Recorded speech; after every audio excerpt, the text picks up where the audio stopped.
understand my purpose, and as long as the earth twists, I'm here to tell the truth till I'm underneath the surface on whatever medium. The antithesis of skinny jeans, shirt just medium. A1 about as real as they come. Can't even shop, they blog or hog, they on that hype shit. The masses touch the streets, don't trust it, that's some life shit. I'm on the biggerthings.com, it's stressing me. The industry is full of lames and cool. Virginia artist Awon is one of my favorite artists. I'm honored to have him here. I found his work through the brilliant The Actual Proof. He's had an illustrious career, releasing 7 solo albums and a plethora of collaborative and feature work. A master lyricist with excellent mic skill, he'll be remembered as a legacy artist. It's been exciting to witness the outpouring of love for your 2021 album, Nothing Less, across the internet. Your drive inspires me a lot. How are you doing today? Oh man, thank you for the introduction. That's awesome. I'm feeling great, man. How about yourself? I'm doing quite well. I'm seriously honored to have you here. I've listened to your music for quite a few years, and it means a lot to meet you in person one-on-one like this. Oh man, the pleasure's all mine. It's one thing to make music. It's another thing to actually connect with the people that help spread the music around globally, locally, wherever people may be. It's people that drive independent artists and the success. So, making time isn't really a big issue for me. It's actually a pleasure. You've spoken to the idea that your dad was a big influence on your interest in hip hop. How has that connection evolved over time for you? Yeah, my dad, just his style, his overall taste in music and knowledge. My mom came to visit just last week, and we were sitting down talking, and actually I also have to credit my mom's choices in music as well. And being that my parents are not that much older than me, I feel like they were like OG hipsters. You know what I mean? So my upbringing is I was born in New York City in Brooklyn. My mom landed a really good job really early in her life, probably 19, 20 years old, working for a bank, U.S. Trust, which happened to be downtown Manhattan. Downtown Manhattan during the 80s was like Soho, in lower LES, lower East Side. It was a little brunchy, but it was also a very artsy and like almost like a hub of talent. You know what I mean? When you think of people like Keith Haring, Andy Warhol, John Michel Basquiat, you know what I mean? And when you think of those guys in that hub, in that group of people, downtown comes to mind. The idea of the art galleries, boutiques, stores, and obviously what comes along with that is the music. So, having experiences with my parents hanging out downtown, like my dad had a loft downtown, my mom worked down there, and spending a lot of time. I got to see a lot of graffiti art, a lot of art and cultural things, going to the pop shop with my father, picking up Keith Haring swatch watches, and, hats and buttons, little trinkets and things of that nature, just really helped give me a diverse look at music. So while I could ride around with my dad in his car and listen to hip hop, from Rakim, Eric B. and Rakim, to Public Enemy, I could be at home with my mom, listening to things like Dead or Alive, Talking Heads, or Tom Club. You know what I'm saying? So I have a very broad view of music, and it's through my parents and just their respective ages being so close to mine. You know what I mean? So it really helped mold me into having I guess you could say, a more diverse palette when it comes to the arts and music choices. And I think that helped shape my style today. Related to that interest in sort of like that cultural scene around you, are there some early live shows that you can recall going to that had a lasting impression or impact on you? Yes. First, there was the block parties, which we call jams in New York City, that I vaguely remember. I was so young at the time, probably 5, 6 years old. This is like 1985, 86. And basically it was, cats just with a DJ set up, bringing it outside and having massive speakers and just kind of lighting up a whole park with music. So I would be on like my uncle's shoulders or out with my mom or my aunt, and we'd be listening to the music, DJs playing different crews. In Brooklyn, there's a crew called the Fila Crew. Fila's a sportswear brand out of Italy. Sneakers and everything, and the sweatsuits. So they'll be all decked out, and they'll come through DJ sets, and everybody will come to the jams. And that was my first, community experience with hip hop. And then in my neighborhood, we had like a Fort Greene Day, which was a celebration in the neighborhood. Just people come out, barbecue, dance, have party, and just kind of congregate, fellowship, and all of that. And music was also a big part of that. And hip hop was a huge part of that. And around my grandmother's way in Crown Heights, same thing.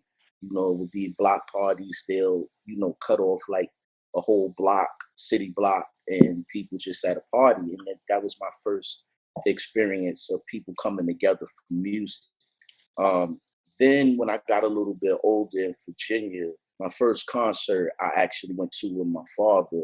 And that concert was like a mega lineup. And that was like the headliners were Eric B. and Rakim, KRS-One, Gang Starr, the Youngsters, Super Cat, and Grand Poobah. I got to see all those acts on the same day. And I'm like 12 years old. And not only that, my dad knew Eric B. and Rakim's road manager at the time. So I was able to go backstage and meet everybody, get autographs, and kind of just see what it was like behind the scenes for some of my favorite artists. And that day has lasting impact on my life to this day. I'm happy you mentioned Gangstar, actually, and I was really excited to hear that you were a fan of them. What does the group represent to you at this point?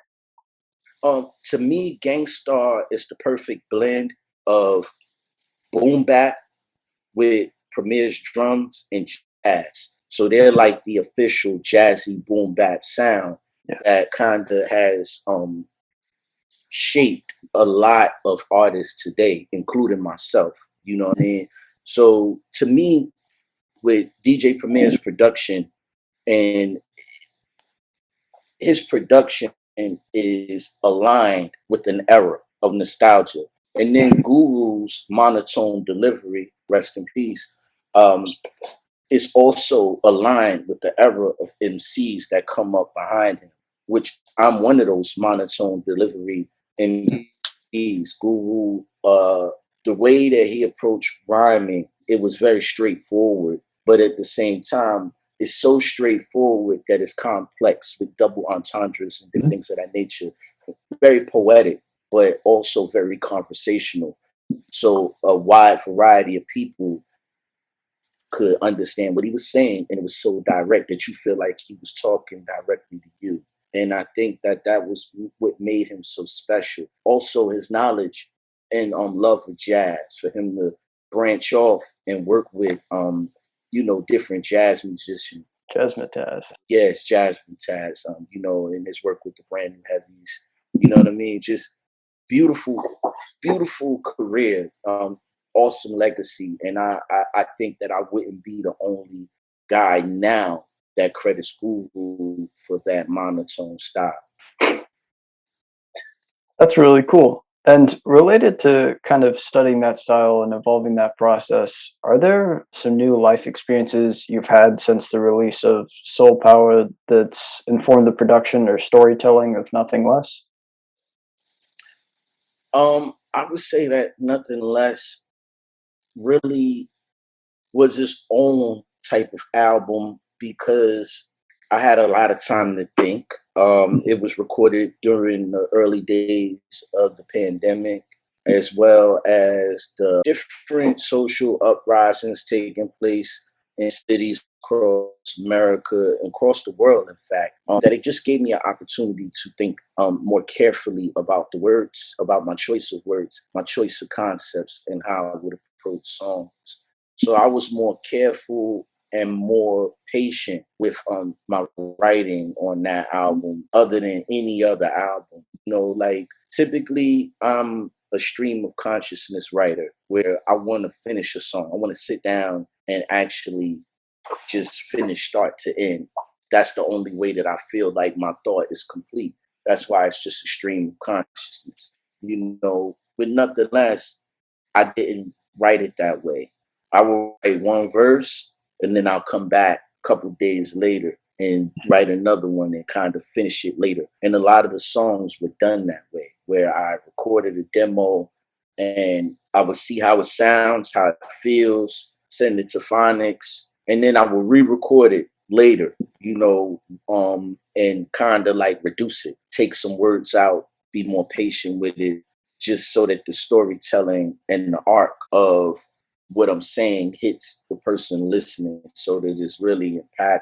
It was actually a longer album. We cut off quite a bit, just to keep it compact and have it so that people can have the message and maybe a commute, a drive to the store, grocery store, or the mall. They can get the whole message and the whole feel and walk away from that point feeling like they had a complete, experience.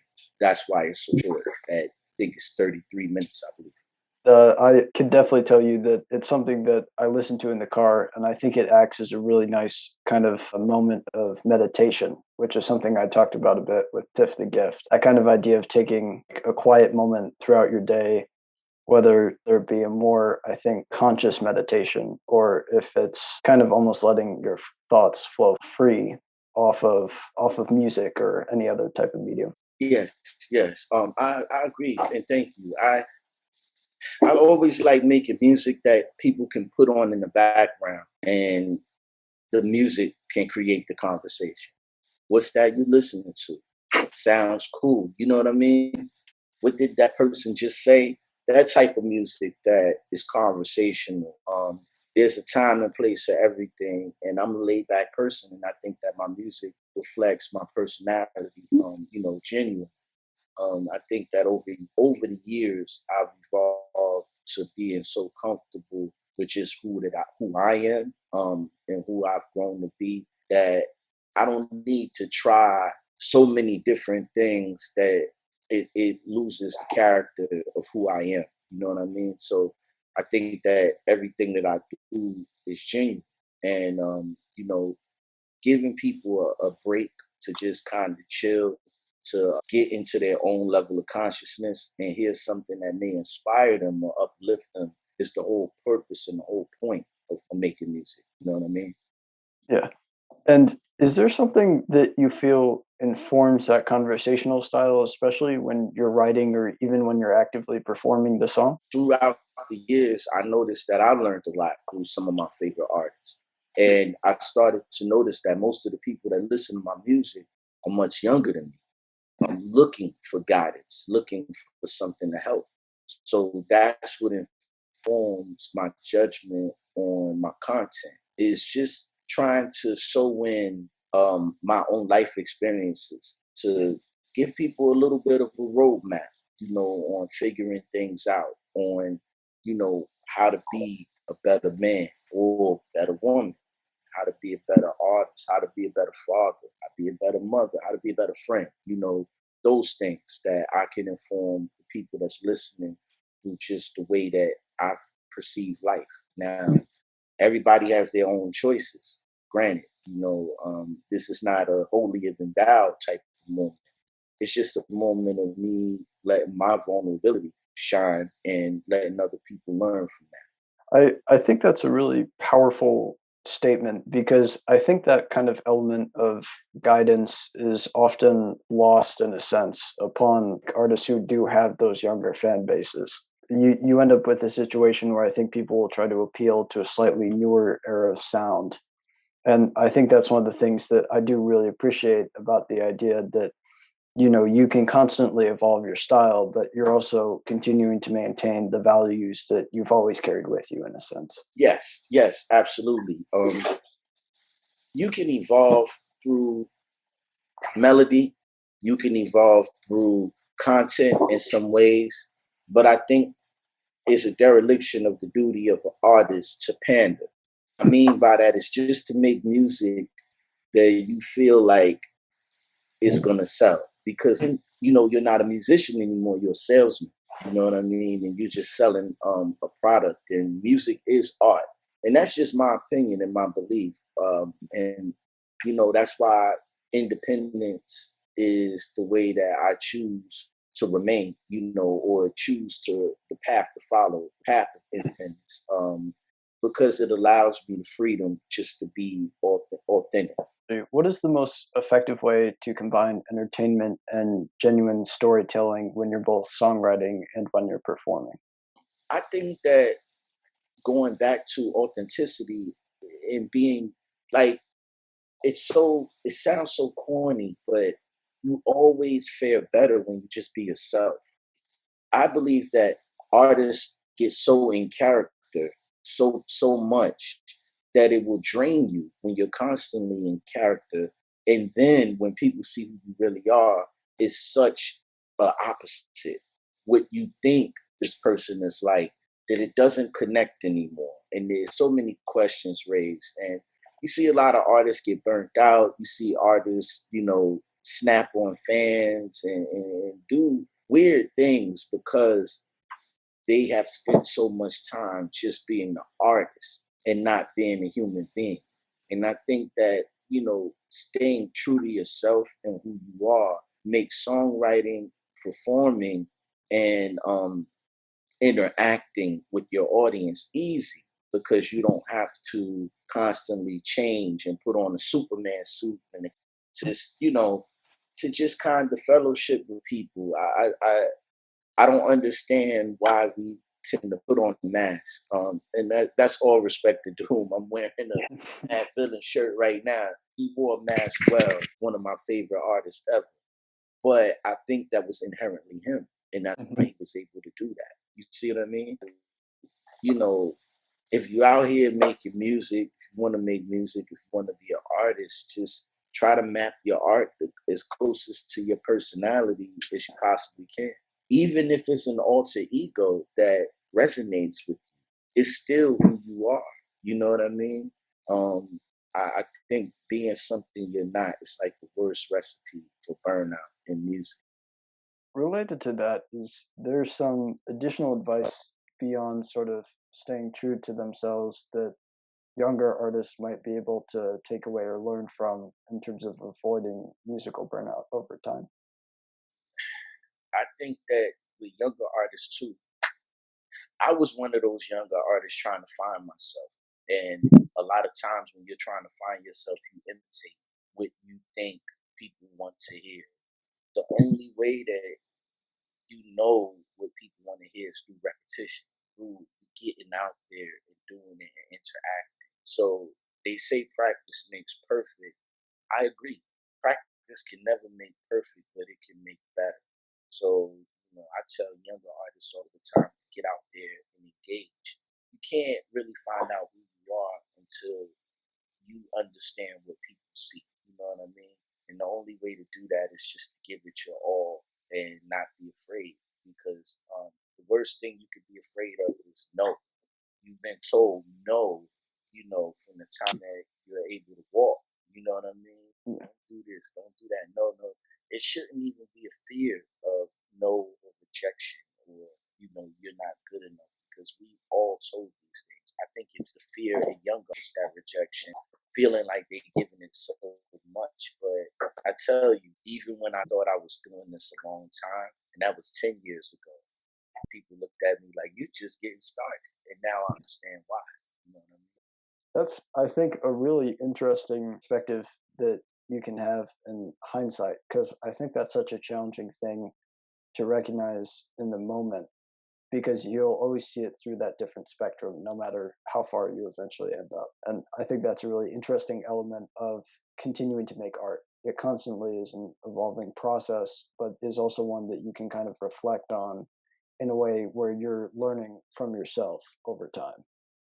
Yes, yes. There's things that I listen to, maybe that's 10 years old, 12 years old, that I'm like, wow, this was good. And then there's other times where I cringe at some older music. You're like, oh, that was inartful, or, why did I say that? You know what I mean? Mhm. So we all find that in ourselves. We all can critique ourselves, but it's about learning from yourself and kind of, helping that inform your path, the learning.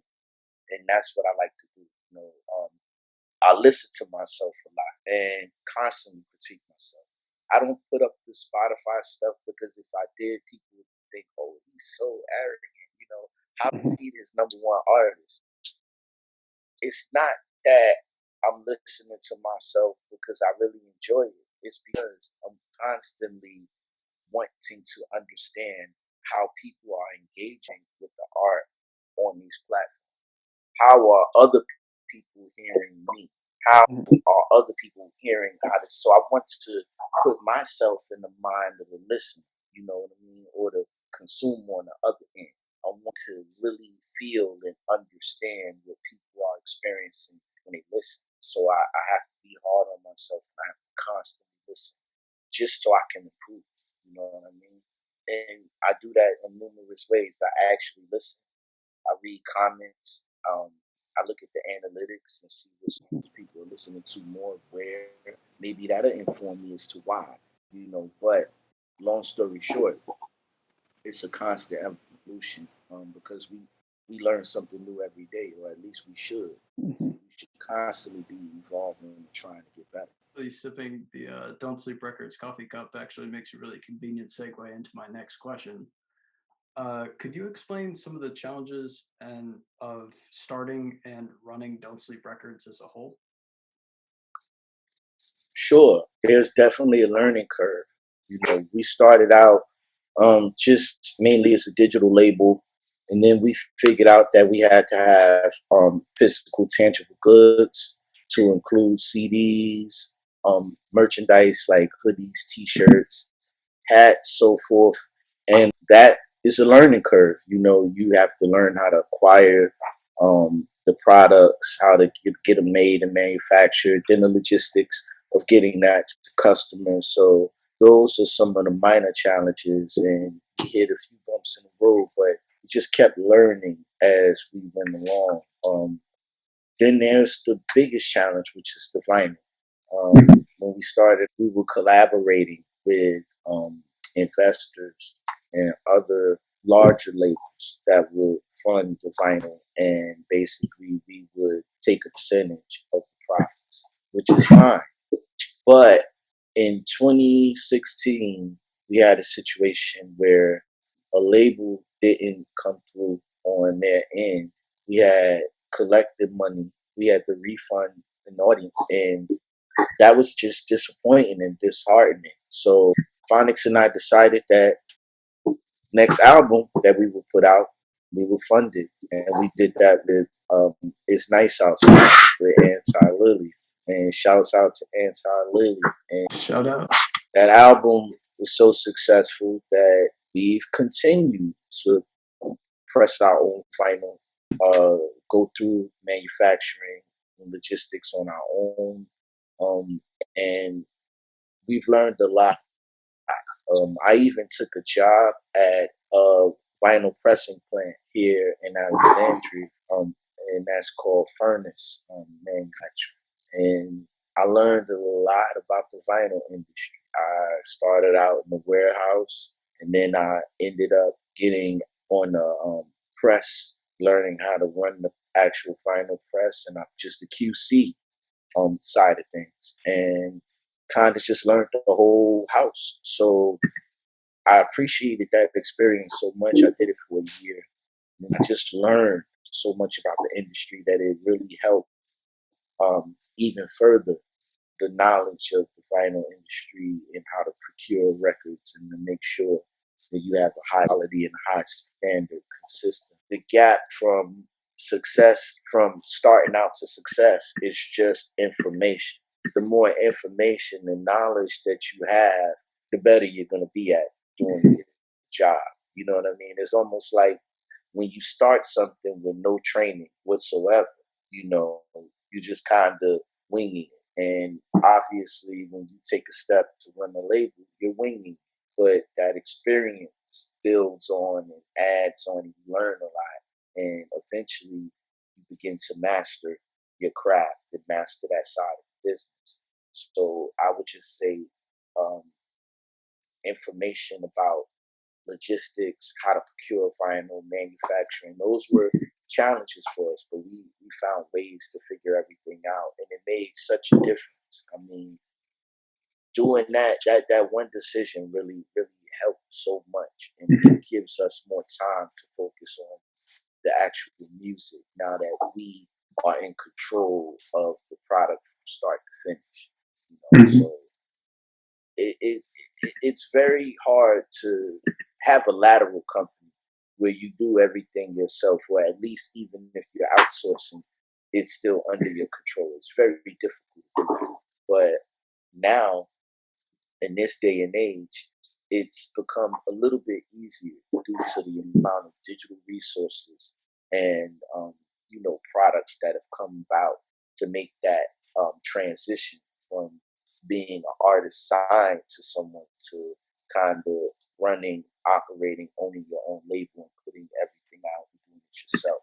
It's much easier than it was 10 years ago. And that's just due to just the amount of more information that we have and the digital resources that are out there, that make it so much easier for artists to take that step out. So if you asked me that 10 years ago, I wouldn't have known nothing about, running a record label at all. But that was, again, 10 years ago, and this now is 10 years of experience. 9 years. We'll actually meet our 10-year mark in 2023. And even though we didn't formally start Don't Sleep Records until 2014, we were kind of operating as a label when we started out with Return to Golden Era. We just didn't name it, but we had our own site. We put up the music. We were selling vinyl. We were selling CDs. It was just a lot of other help behind the scenes, but we still functioned very independently from the start. And that just became more smooth as the years went on. Some of the challenges that someone new might run into, especially doing hip hop, on the business side of samples, how to pay other artists, how much you should pay for vinyl wouldn't be what you want to pay to have a run done, where your cost breaks are. Like, if you press 250, is it worth it? Or should you do 500? Can you sell 500? Can you store 500? Right? Can you package and ship that? All of these things, comes at the expense of time and learning. It can be done. We live in proof. It's just that, for anybody that wants to get in, do you have the time to do it? And are you willing to take the time to learn before you waste a lot of money and a lot of time and a lot of energy because you can't fully commit to the burden that doing beat. It's a beautiful burden, but it comes with challenges, and it is a real job where you have to work and you have to show up. You have to be present in order to be successful. I've seen a lot of the work that's put in, and I like that you mentioned earlier on that you effectively functioned as a label even outside of having an official name or official business associated with it. And related to that, I've seen that you've done quite a few collaborative albums in recent years. Could you explain the significance of collaborative work across a label to you? So a lot of times people will reach out and they want to work with you. They love your music or you love their music. And sometimes things just happen. Sometimes it's serendipity and it just happens and something comes into fruition. Other times it's really calculated and planned where a company, a brand, or a band or a producer knows exactly what they want. You are part of that picture, part of that process. And, they kind of guide you through that as to where you fit in. Other times it's two artists or two entities merging together because they are truly, in admiration of one another musically and sonically, that it just has to happen. And I think that I've done a bit of both. I've done collaborations that are business oriented purely, and then I've done collaborative projects that are projects out of pure love of the music, of the art, and I was extremely inspired and just did them quickly. So it would depend on what projects that you speak of over the years, because I've done a lot of collab work, but and also the timing of it, what else I was doing, because you could walk and chew gum at the same time. So I might be working on several projects simultaneously, just because that's my primary job, I'm a musician.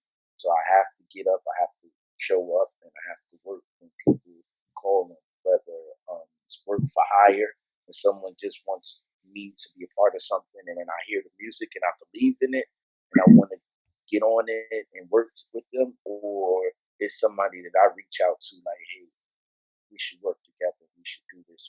It just really depends on what it is, but you got to give it 100% effort, no matter what it is. And I try to definitely do that. And a lot of my collaborations are either frequent or I know these people personally. So that shows how relationships can build over time and through music, that I collaborate with a lot of the same people or the same producers throughout my career.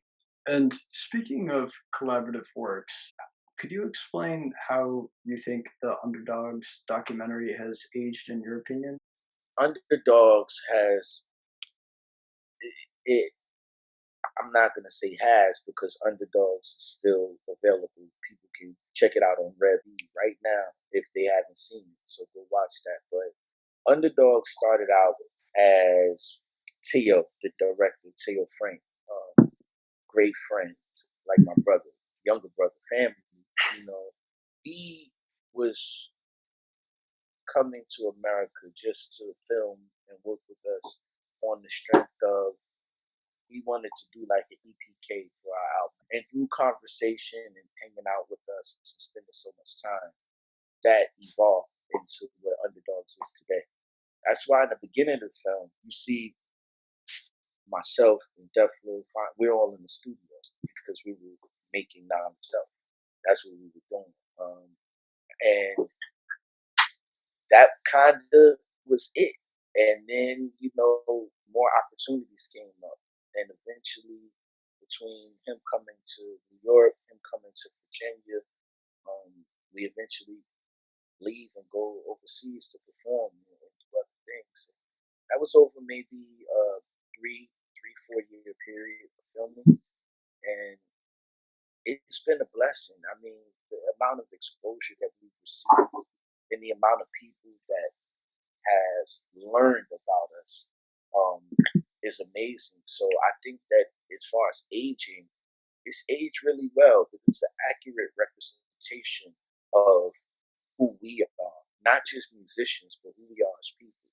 And it's also interesting to see how those relationships have blossomed and have continued to thrive, and grow. We are all friends. We are still friends, and we have more of a family bond at this point in time. You know what I mean? So everybody that's on Underdogs, or participated, or even was at the crowd of those shows, we're in contact with a lot of people, and obviously the whole cast. Pick up the phone to call anybody, but even some of the people that might not have been on camera, but were there, are still a huge part of our lives. So, Teo, Mason, amazing guys, they great guys, and I just think that film changed our lives. I'm happy you mentioned family bonds as a whole, because I was wondering if you could explain some of the sort of challenges or even more empowering elements of making art in a family, especially one that's such a creative family alongside your wife, Tiff the Gift. Tiff and I, we met through music,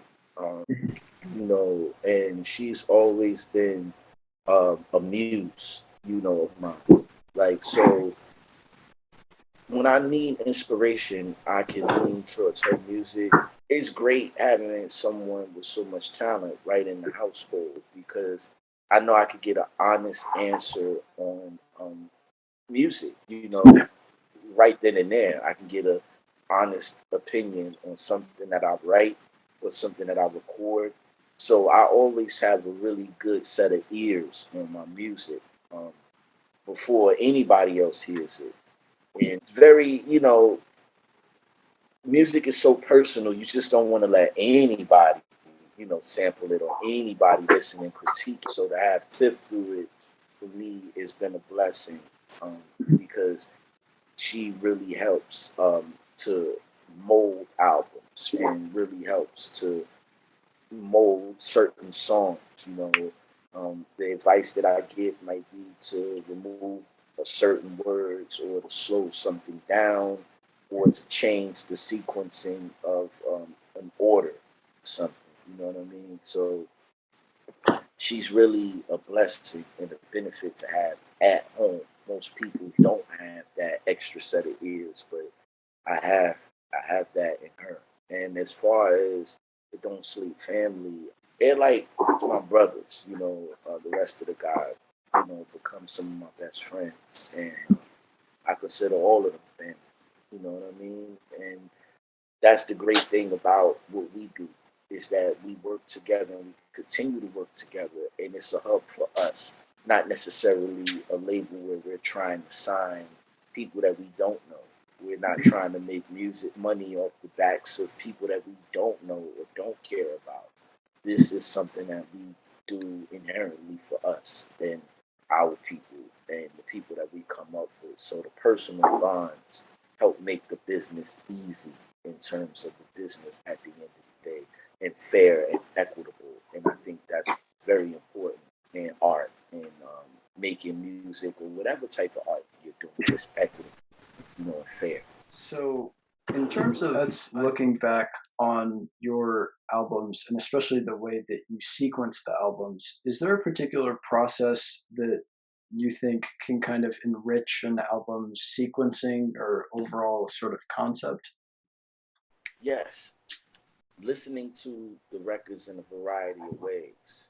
A lot of times, I don't put records in order when I send them to Phonics or I let Tiff hear them or whoever is listening, whoever's the producer on the other end or whoever's the collaborator on the other end, the album is not in a set order that I set up.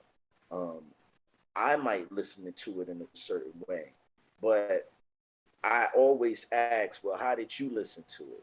And what should go first, and kind of do a process of elimination with deductive reasoning. Sometimes they might say something that I say, hey, this song should be first. And I'm like, oh, that's what I thought. You know what I mean? So kind of like just putting it out there without saying anything helps to inform this the way that people receive it and what people are drawn to. And whatever songs that people are the most drawn to, obviously they're gonna go first in that order.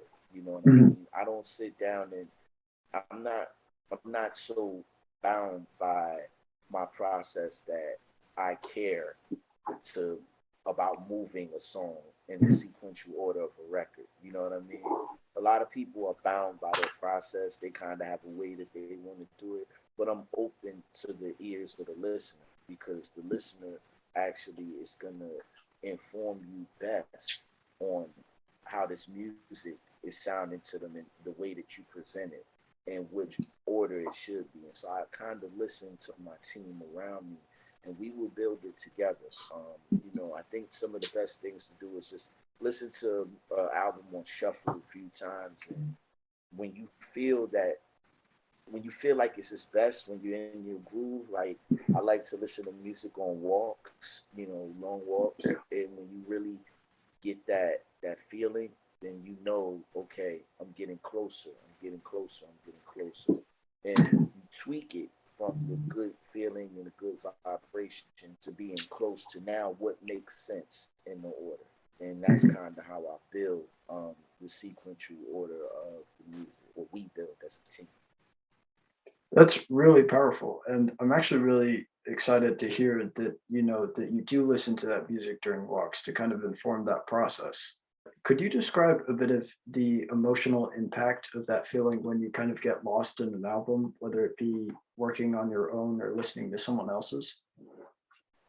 I think that what you said about getting lost is the best way to describe it, because you may be consciously on the walk and listen to music, but when I lose how far I've gone, when I look up and like, oh wow, I walked like 2 miles. Now I have to walk 2 miles back. You know what I mean? I'm like, wow, this really took me away from being conscious of what I was doing. I'm walking, but I'm so entrenched in listening that the length of time that I'm walking or the distance doesn't matter. I'm so entranced and engulfed in the music that um, distance is just a figment of my imagination at the time. Until the music is over and I realize where I am, and I'm like, wow, this is a long journey Yeah. back. You know what I mean? And as a father, doing that sometimes it works against you with a stroller. You're like, Mhm. oh boy, I'm kind of way far away from home. But as an artist, it's a great time to just be in the presence of the art and actually get an opportunity to reflect, to hear it, and just to get lost, because then that tells me that the product is good. It tells me that, okay, this is something special, and again, it's part of the process to getting closer. You know what I mean? I think that walking, exercise, those are rituals that don't require our thought that much. It just requires our energy and our time.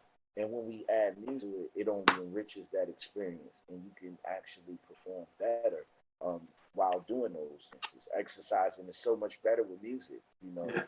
such as walking is so much better with music. So I do both, and it helps really shape um, my experience with a project, whether it's my own or whether it's someone else's.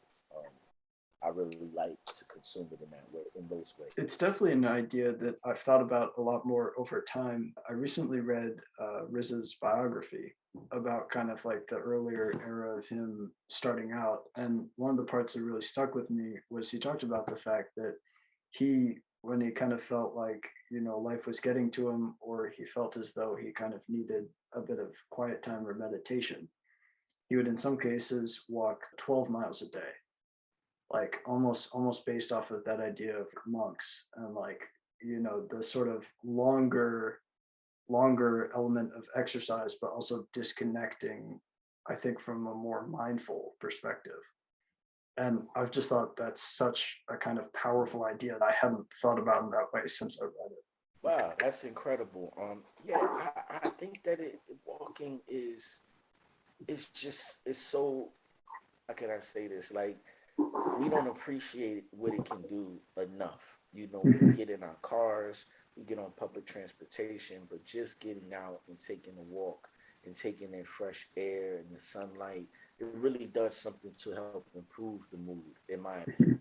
It's relaxing, it's calming, and when you're listening to something along the way, it just helps to inform that journey, And I tend to listen to a lot of different things, instrumental music, um, jazz, soul, many different genres, and sometimes just listening to people talk, listening to podcasts and things of that nature. While I'm on those journeys, it really helps me disconnect, because now with our technology, we have voices right in our ears, you know, right next to our brain. It's nothing more personal than that. So Mhm. I think that that's one of the things that helps so much, and the power of having libraries, constant libraries of music and information at our fingertips is also amazing. We would never be able to carry around so much content with us years ago, that we are so privileged today to have libraries and catalogs of music for days, months, and years, that we could just take any and everywhere and absorb that art and be transplanted into the past or future at any point in time. It's really amazing, and it's a hell of a time to be alive. And related to that appreciation for content, is there some media you've been enjoying lately, whether it be artists, TV shows, movies? Um, I have. So I love Marvel comics. I'm a big fan of Disney Plus. So I just finished Hawkeye. Just finished The Eternals. Love that film. Great stuff. Also, the Star Wars guy loves sci-fi, so Boba Fett is on my list. I checked out the new Matrix. It's just, I mean, there's so much out there that I enjoy consuming. I like to escape. I'm a big fan of animation. You know, I watch a lot of the animated films with my children. So, Soul was a great film. Actually, my cousin wrote that film, Kim Powers. Really? Uh, yes, so that was really really cool to see. You know, I love Disney Pixar, and have someone I'm related to have done that film was amazing. I also checked out his other film, One Night in Miami. So pandemic and just time in general has given us so much to consume and watch and be a part of. These experiences where everybody is tapped in is just amazing. I'm waiting for Spider-Man to come to one of the platforms, whether it's HBO Max or Mhm. Disney Plus. I haven't seen it because I haven't had an opportunity to get out to the theater, but definitely interested in checking that out. I heard it's epic. And as It's far very as fun. music, okay, great. You sold me on it. And as far as music is concerned, when things come out that are interesting, I just throw it on and I take a listen. Really love the new Nas and Hit Boy Magic. That was the last new album that I listened to. Thought it was great. And other than that, man, it's instrumentals. Just listening to beats because I'm in the process of making an album now. So Mhm. I haven't really been listening to a lot of music. More just enjoying some TV, enjoying some life, and kind of chilling with my kids. And we're gonna check out Sing 2 today. That's Mhm. next on the list. So, the type of stuff I'm into, man. I know it sounds super wholesome, but I just can't escape, my own childhood. I love it, and Mhm. animation has come so far. I mean, Oh, yeah. it's just like video games. You start out 8-bit, and now it's like hyper realistic, photorealistic, video games that are just Mhm. incredible. So, again, what a time to be alive. A lot to be thankful for. Absolutely. It got me thinking recently when I was little, my parents would take me to see the Toy Story movies when they come out. And I remember those were really special to me. But I saw the Spider-Verse 2 trailer recently. And it kind of just like hit me. It's such a, I think, amazing evolution to kind of be able to witness, just like even within this short like 10 years that, I've been consuming that type of thing. Exactly. Speaking of Toy Story, this summer they're doing a film, a spin-off film about Buzz Lightyear. It's called Lightyear. So Mhm. looking forward to that. I saw the trailer and it's incredible. I mean, I'm a big Toy Story fan. Like I said, I love Mhm. Disney Pixar, and that was one of the first movies that I remember from Pixar. They might have had movies before that, but that was the big one. Toy Story. It's like crazy. So to see them do a spinoff and it's kind of different. It's sci-fi with Buzz Lightyear, a lot of astronaut space and stuff. I mean, I love it. Mhm. And oh, the last thing, Foundation was incredible on Apple TV. The Mhm. sci-fi journey in space. I thought that was really shot beautifully. Really incredible. So, I'm a sci-fi dude, animation, Marvel, anything out of this world, off-planet type stuff that you could get into. It's me. You need an escape every now and then. Some people like heavy content. I like lighter content. I like content that make you think. Make you Mhm. laugh, so forth and so. To definitely talk about the future project I'm working on because I'm really excited about it, and Mhm. definitely want to talk a little bit about Don't Sleep because we've been working on some stuff in the background and just a lot of good news about it. So I like to share that. So I am working on a new album with a producer from LA. His name is Soul Dope. And it's a more soulful project in the vein of Matt Black Soul and Solar Power. And I've just had a great time recording it. So I'm really excited about it. We're in the process of mixing, sequencing, and stuff like that right now. So hopefully it'll land soon, at least a single, really soon. So I'm really excited about that project. We're working hard on it. And I have a few features that are coming up with different people. I have a song with Deflo, produced by the other guys, coming out really soon. I have a new single with Padre Toxico that I love the vibe, really positive. It's called Premium. That'll be out on January the 28th. So look for that really soon. And as far as Don't Sleep, Phonics and I in the background have been working on starting an actual clothing line, a real line. So we've been working on this for some time now, and we're starting to see some of the pieces coming to fruition, seeing some of the samples, the tags. So I'm just extremely excited. You know, I couldn't be more blessed now. And I just wanted to share that with people because, you know, these are like dreams come true, especially delving into streetwear and actually having a real line with our own hang tags and things like that with premium quality.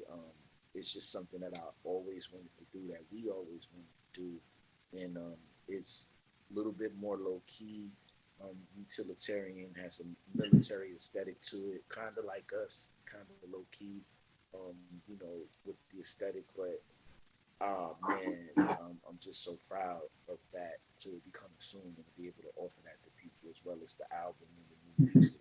So I just wanted to share that we are working, and we just got news that some of the vinyl that we have been having put out there is being finished and being shipped soon. So I can't wait until some of this vinyl starts arriving, because there's been shortages, slow ups, and a lot of logistical problems with manufacturing and the supply chain that have caused so many delays on vinyl. Just to get an email from the plant like, hey, it's shipping soon, is amazing. So just to give everybody that update, I think is so important. You know what I mean? And I just wanted to share that. Like, really excited about those things. That's great. And it's been fantastic to hear you mentioning, you know, collaborators and people that you've appreciated and have been listening to over time. But I'd just like to offer this final opportunity. Is there anyone else that you'd like to kind of shout out or mention at this time? Sure. I'd love to just give a shout out to my children, Breon, Sear, and Jazz. Tiffany, shouts out to Tiffany Gift, my beautiful wife, the whole Don't Sleep Records family, and some of the people that inform decisions in the background that you might not hear about, like my big brother Kaveen or my best friend Rashad. Those guys are a huge part of the process and part of the reason why I'm who I am and here today. So, you know, anybody who's ever contributed, anybody who's ever purchased the stream, the song, I just want to say thank you, appreciate it, and, the support, and, you know, you guys listening. So that's what I have to say, man. And thank you for this opportunity and having the opportunity and the platform to speak to the people.